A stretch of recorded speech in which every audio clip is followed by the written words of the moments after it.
আমি আসছি কোরবানির হাটে, গরুর হাটে। আমি দেখি মানু আর মানু, এত মানু আমি আগে কখনো দেখিনি। মানুর চাপে আমি তো অবাক।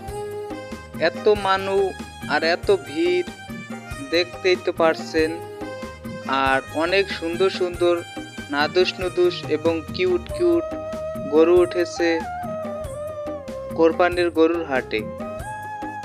অনেক ভালো লাগে এবং তাই তো আমি একটি ভিডিও বানালাম আপনাদের দেখানোর জন্য।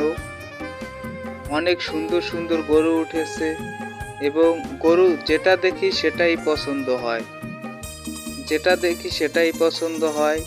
কিন্তু আমি কোনটা নেব, আমার চোখ ঘোলাই গেছে। আমি কোনটা নেব সেটা আমি নিজে এখন ভিডিও বানাবো না গরু কিনবো, আমি কি করব দিশা পাইতেছি না। খালি গরু আর গরু, এত গরু দেখে আমার অনেক ভালো লাগে। তাই তো